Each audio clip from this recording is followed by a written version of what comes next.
Hi guys! So today I wanted to share my favorite manga because for the last week I have been on a manga binge. I tend to read manga in bursts. I'll read a ton back to back for like 4 days and then I won't read any for like 2 months.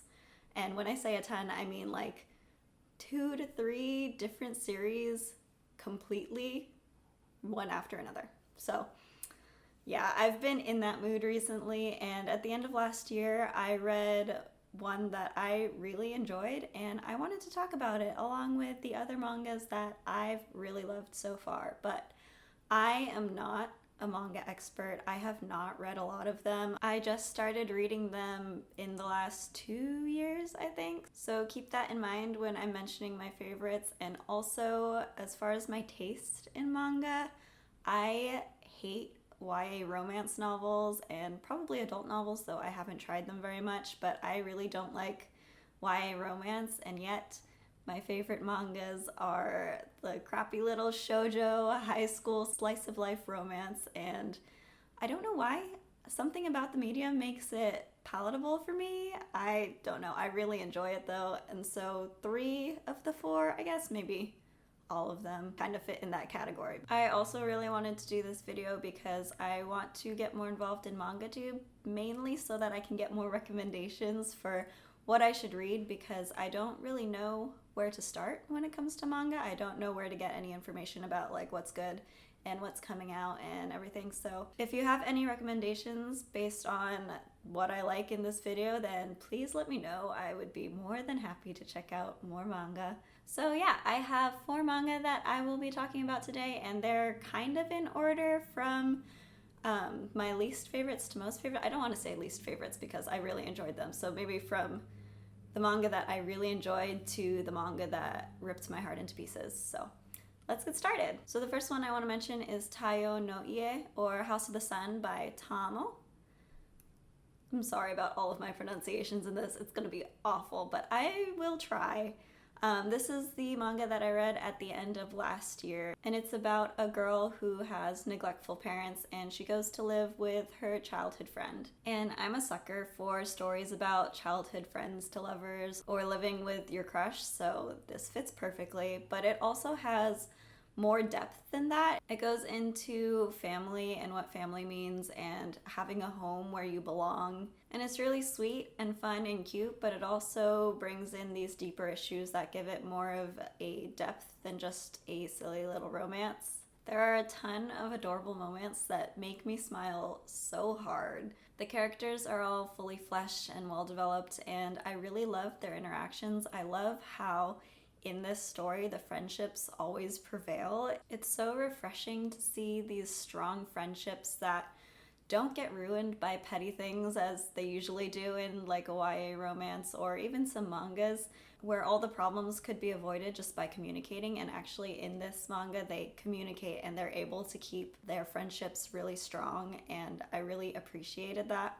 There were quite a few love triangles in this story, and I normally hate love triangles, but I think in this case it wasn't handled too poorly. I thought it was believable, but they all ended in a satisfying way. The family element to this was really strong and heartwarming, and it really makes you fall in love with all of the characters, and you just want their happiness.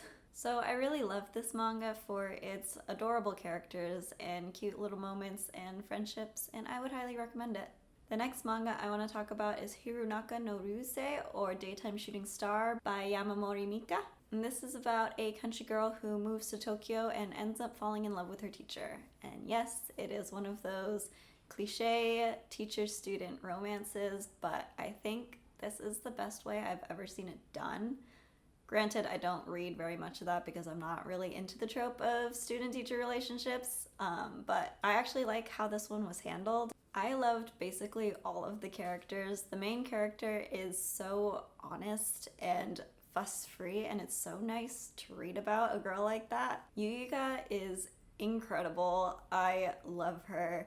Basically, all of these characters are really unique and not stuff that I normally see in shoujo manga, and it's so refreshing. And their friendships are all adorable. I love all of their character dynamics and interactions. It makes me so happy. And they actually have a lot of character growth and development throughout the story that I really enjoyed. It was so satisfying to see them learning from their mistakes and growing as people. And I also really enjoyed all of the various love interests for literally all of the characters. They were actually really nicely done. Basically, all of these characters are super lovable and just a joy to read about. The story is pretty simple and light, other than, student-teacher relationships and hurting people's feelings, but it doesn't deal with anything much deeper than that, which is fine because I just enjoy a light story every once in a while, and this definitely gave that to me. And without going into spoilers for people who plan to read this, the ending was so good. I was so happy about the ending. You have no idea. I know some people disagree and don't really like how it ended, and if you've read it and you feel like that, please talk to me because I'm absolutely in love with the ending. So I really like this manga, and even if you don't go for student-teacher romance stories in general, I would still recommend it. It was cute and sweet and highly entertaining. Next up is Ao Haru Ride, or Blue Spring Ride by Sakisaka Io, and this manga destroyed me.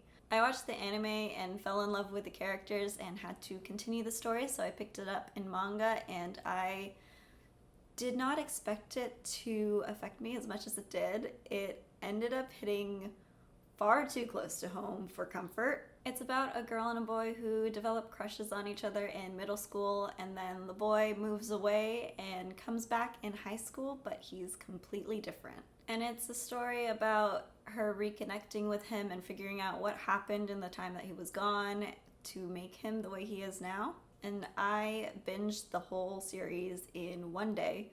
It's all I did the entire day, and I was a mess. I was crying for hours. I couldn't do anything for days. I felt personally victimized by some of the situations that happened. It was way too similar to my life, and it hurt a lot. But I enjoyed it. It definitely made me feel a lot of emotions, not all of them positive, but I really enjoyed the romance. I thought it was adorable. The plot was interesting, and it deals with grief and loss, which adds another layer of depth to the story. And this is another manga with a lot of character growth and development throughout the series, which shouldn't really come as a surprise if it's on my top list, because I love characters and character development and seeing how people change through different circumstances. So I really enjoyed that element of the story, as well as it being pretty relatable for me.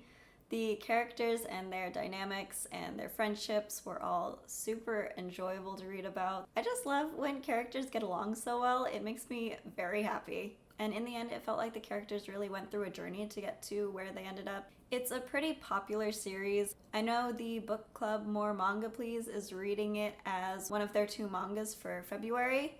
The other one is A Silent Voice, which I haven't read, but I watched the movie and hated it.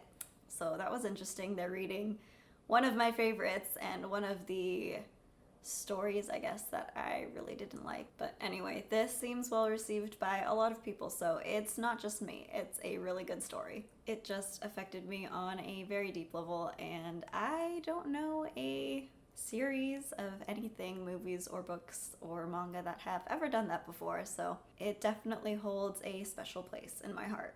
And the last series I'm talking about is Fruits Basket by Takaya Natsuki, and this is one of my favorite stories of all time. Books, manga, movie, everything. I love this series so much. It's about a girl who's been recently orphaned, and she goes to live with a really weird family that it turns out is cursed by the spirits of the Chinese zodiac. It's the first manga that I picked up in years. I read this in 2017 because I watched the anime and I fell in love with the characters and the story, and I had to know how the curse was broken and what was going to happen next, because the anime doesn't fully cover the whole story. It actually cuts it off and makes a new ending for it, sort of. But I needed to know what happened with this family that I fell in love with. And the manga was even better than the anime. It's a masterpiece. The storytelling is so smooth and seamless and done in a way that keeps you wanting to read more, but also engages you with the characters that you've already met. It never seemed to drag, and you always just wanted more time learning about all of these different people and the family and the characters. The characters are my life. They're so good. I just wanted to spend all of my time with these characters. I loved learning about each one's backstory and all of their thoughts and motivations and how they interact with the other family members and the other characters and all of Toru's friends. And basically, I love these freaking characters so much. This series made me laugh so hard, it made me cry so hard, it gave me all of the emotions, and it's so cute and sweet and still has a lot of deeper messages. It deals with grief, it deals with bullying, it deals with fear, but also manages to stay very lighthearted and fun. And just the sweetest story. It makes me so happy just to think about it. I really need to get around to buying all of those collector's edition volumes of the manga because I really want them on my shelf over here. Shelves are over here. I really want to own them. I love them so much. I want to be able to read them whenever I want because they bring so much joy to my life. I cannot recommend this enough. I think that the storytelling and the character development were just masterful, and the plot itself was just so good, and I am repeating myself over and over again. Basically, I love this series. Please read it.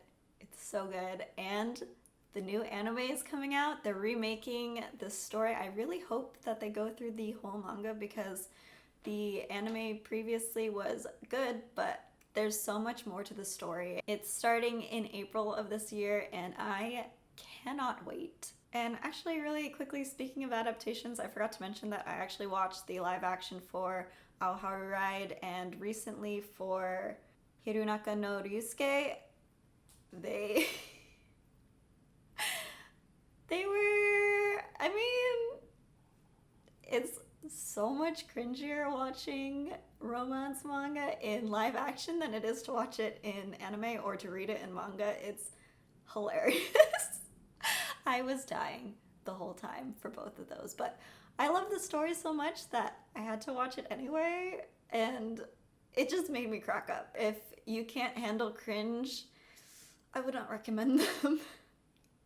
But the mangas, I would recommend. I don't know why. It's the same exact situations in the manga as in the live action, but the live action makes it so much worse. I don't know. But I really enjoyed in manga, so there's that.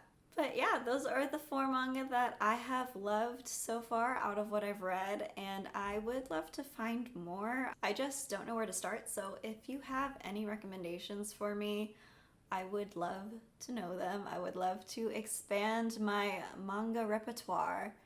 Please help me. I need more manga in my life. So please talk to me about manga. Let me know that I'm not the only adult who's still reading high school romances. I would very much appreciate it. And I will see you later. Bye.